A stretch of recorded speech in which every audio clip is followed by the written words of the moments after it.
Saya Agnes Karina. Saya Ferry Prihardi. Saya Amanda Falani. Dan saya Prita Laura.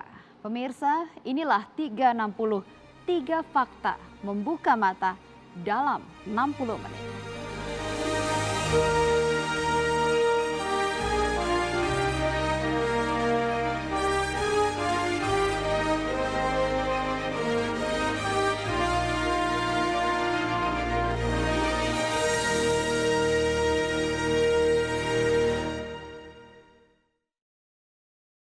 Keberadaan tambang kerap menimbulkan pro kontra. Tidak hanya meninggalkan lubang-lubang besar menganga, tapi juga berdampak pada rusaknya ekosistem di sekitarnya. Sejumlah pemuda yang ditemui Amanda Falani justru mengganti wajah bekas area tambang menjadi destinasi wisata. Di Belitung, seorang polisi mengubah pola pikir penambang timah menjadi pemandu wisata minat khusus. Di Yogyakarta, seorang pecinta alam mengubah perilaku para penjarah batuan. Mereka pun turut berjuang menggerakkan ekonomi masyarakat di sekitar gua. Kisah keduanya kami rangkum untuk Anda.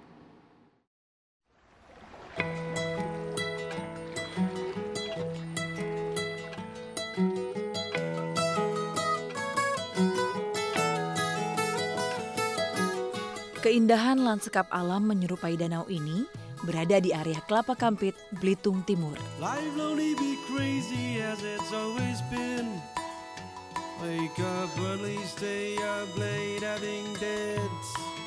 Namun situs ini bukan terbentuk secara alami, melainkan bekas jejak galian timah.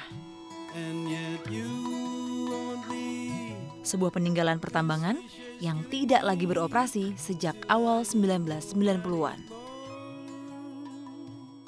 Sebagai sumber penghasil timah terbesar di Indonesia, kegiatan eksploitasi di pulau ini telah berlangsung sejak zaman kolonial Belanda, bahkan hingga sekarang.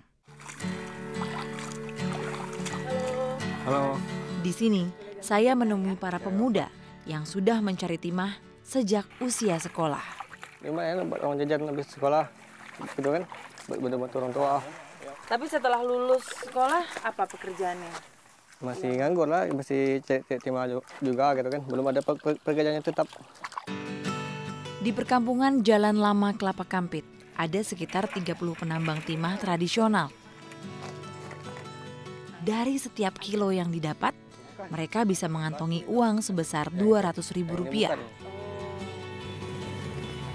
Halo, Boy. Gimana? Banyak ke? Dio, salah satu ketua kelompok pelimbang di kampungnya, mengakui ketergantungan warga akan mineral berharga. Ia pun menyadari situasi ini harus segera diubah. Jadi memang kita di sini dididik itu ya kayak begini ya, ngambil timah sedikit-sedikit, belajar dari pulang sekolah kita ngambil timah untuk jajan masing-masing gitu. Akhirnya ketergantungan itu besar sampai sekarang gitu. Tapi kan tidak bisa tergantung terus. Iya. Apa inisiatif dari teman-teman untuk lepas dari pekerjaan ini gitu? Nah itulah, jadi semenjak makin hari itu ngambil timah itu pertama itu makin dalam ya. Pertama makin dalam, makin sulit untuk menjangkau timah itu sendiri. Akhirnya saya coba untuk komunikasi dengan teman-teman, kita bikin komunitas dengan nama Kompak Bel Team. Nah kita bikin Kompak Bel Team, lumayan lah gitu. Nanti saya siapin sendal, sepatu kalau mau ganti kan. Alih profesi menjadi pemandu wisata yang diceritakan Dio adalah inisiatif dari Kompak Bel Team, sebuah komunitas pecinta alam yang dibentuk warga lokal. Selain memanfaatkan wilayah bekas tambang untuk destinasi wisata baru, misi komunitas ini juga menawarkan profesi alternatif saat menambang tidak bisa dilakukan lagi di tanah kelahiran mereka. Meski ajakan ini masih belum sepenuhnya bersambut. Alih profesi, ya. Meskipun masih profesi alternatif dan membutuhkan keterampilan khusus ya. Yap. Bagaimana antusiasme mereka? Sebenarnya awalnya itu sangat sulit sekali, sangat sulit.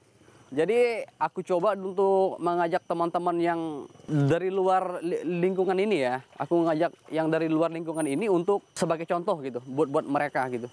Akhirnya mereka lama-lama tuh tertarik gitu dengan kita membawa tamu. Wah, asik nih gitu kan. Baik, selamat pagi teman-teman Kompak. Pagi ini kita persiapan alat, ya, pengecekan alat. Di posko Kompak Beltim yang sederhana ini, saya pun bertemu dengan Bribka Agustinus. Seorang anggota kepolisian yang tidak hanya peduli akan tanggung jawabnya sebagai pelindung masyarakat. Sejak 2 tahun lalu, ia bersama sejumlah rekannya berinisiatif menciptakan wisata minat khusus meski dengan peralatan seadanya. Jadi kita diminta ya dari kawan-kawan penambang itu untuk membuat kegiatan yang bermanfaat supaya pada saat kegiatan mereka itu sebagai penambang itu sudah tidak ada lagi, mereka sudah ada alternatif lain untuk menjadikan pekerjaan. Mereka tahu tentang sejarah open pit, tahu juga sering keluar masuk gua ini gitu kan. Makanya kita sangat optimis mendirikan komunitas Kompak Beltim ini bertujuan untuk menjadikan pendapatan mereka sebagai guide lokal. Sebelum kita masuk, kita akan berdoa supaya dalam tur kita sampai keluar dapat perlindungan. Bersama Bribka Agus dan para penambang yang tengah belajar menjadi pemandu lokal, saya pun bersiap menuju gua bekas tambang timah di Bukit Kikarak, Kelapa Kampit, Tanjung Pandan. Kawan-kawan yang membutuhkan bantuan. Selain harus mendengarkan arahan, kami harus mengenakan standar alat pelindung diri sebelum tur dimulai.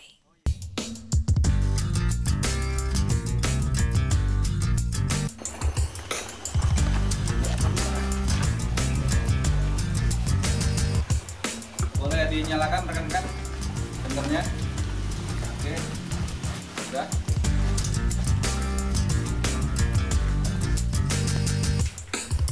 Tibalah waktu penelusuran.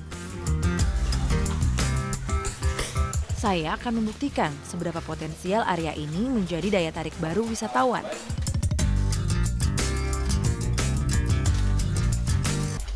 Juga melihat kemampuan para penambang menjadi pemandu lokal. Inilah penambangan bawah tanah milik perusahaan timah asal Australia yang memulai operasinya tahun 1971. Gua buatan manusia bernama Fuk Alu ini membentuk terowongan sepanjang 676 meter. Dari setiap langkah yang terhenti, Agus pun menjelaskan bukti sejarah awal pertambangan timah modern. Mungkin bisa kita bayangin pada zaman ini masih aktif dan di atas kita juga ada kegiatan tambang. Kemudian untuk menurunkan materialnya melalui jalur ini seperti perosotan ya, dari atas bawah. Dan di sini ada rel, ada troli yang sudah siap untuk ngangkut material keluar. Menyusuri terowongan yang gelap gulita, kami harus amat hati-hati agar tidak tergelincir. Karena karakter tanahnya yang licin jika hujan turun. Kami pun dihadapkan dengan jalur yang tergenang air. Sudah punya semacam sertifikasi standar untuk mengelola kegiatan ini? Kita ngikutin terus, jadi setelah kita mendapat penghargaan dari Disbudpar Beltim itu sebagai pioner pariwisata minat khusus, kita selalu mengikuti dan selalu menempah untuk personilnya ya, kita ikuti pelatihan guide. Oke, pelan-pelan. Sementara itu, Dio yang juga tengah memandu sekelompok wisatawan menceritakan sisa-sisa bekas pertambangan. Inilah saat peran penambang diuji kemampuannya saat ingin beralih profesi. Kalau bola seperti ini, kalau ini bekas bor, lubang bor, jadi dulunya lubang bor ini dimasukin dinamit, udah diledakkan makanya jadilah bawah seperti ini. Di tengah perjalanan, tidak jarang kami berhadapan dengan jalan bercabang. Kita akan lihat ada bekas peninggalan tambang waktu itu di sebelah sini.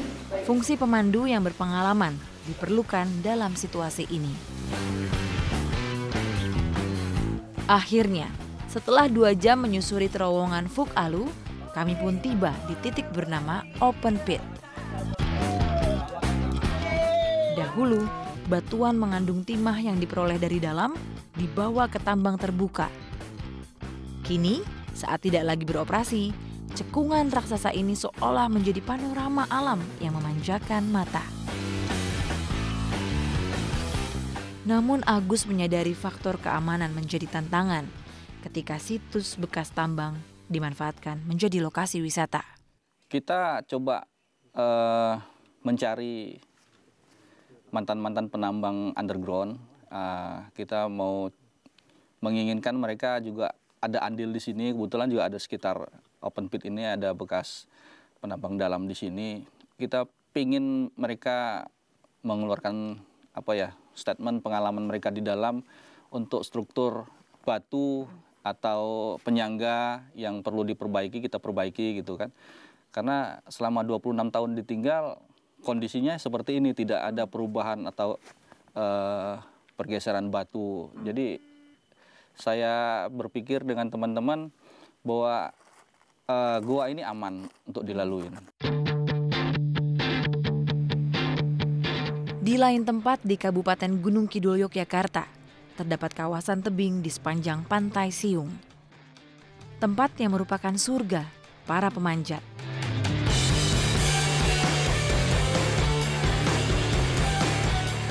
Namun tidak banyak yang mengetahui sisi kelam situs wisata tersohor ini. Kekayaan wilayah Gunung Kidul akan kars atau kapur juga menjadi daya tarik penambang batuan gamping. Di Dusun Wates, Desa Purwodadi, ada seorang mantan penjarah batuan bernama Saido. Tidak terhitung jumlah stalaktit, mineral hasil bentukan alam khas wilayah karst yang dia ambil. Saido menjualnya untuk kepentingan perekonomian rumah tangganya. Namun penyesalan selalu datang belakangan. Kini ia jera dan menyesali perbuatannya yang merusak bentang alam. Ya sudah lepas itu, sudah. Bahkan saya malah cenderung hati saya itu agak kecewa dengan saya sendiri gitu. Masalahnya ya ternyata batu-batu yang saya jual itu sangat bermanfaat bagi bagi orang-orang yang senang pada alam yang aslinya itu seperti apa gitu. Lain dahulu, lain pula sekarang. Kini Saido justru dikenal sebagai ketua kelompok sadar wisata. Komunitas yang memiliki misi mencegah kerusakan tebing dan melindungi potensi wisata dari ancaman penjarah batuan.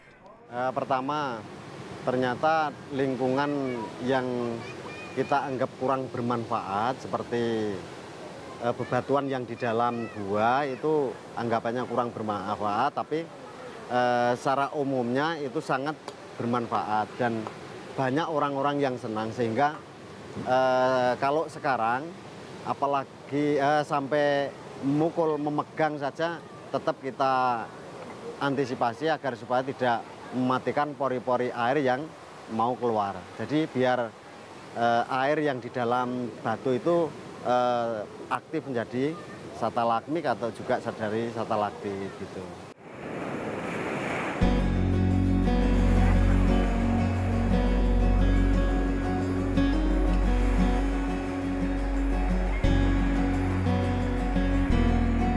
Tidak hanya fokus menjaga alam, sejak tahun 2009 ia bersama rekannya berupaya memberdayakan warga menjadi pelaku bisnis ekowisata.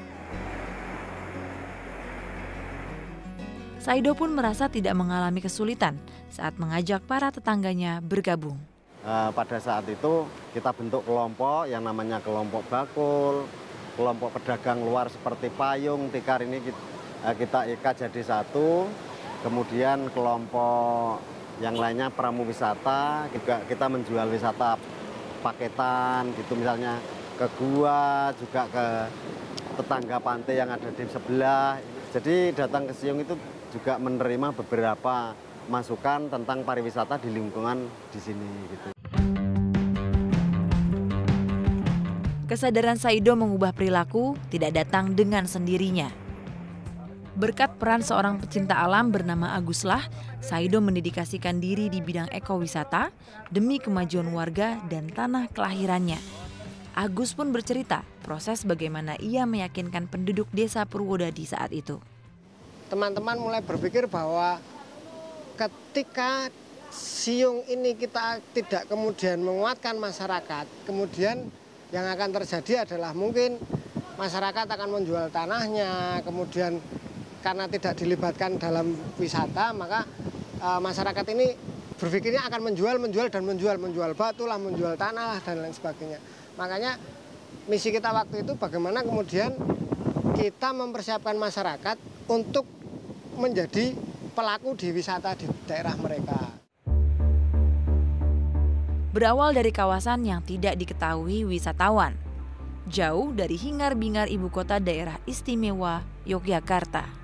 Kini ada sekitar 250 jalur pemanjatan dan beragam rekreasi wisata minat khusus.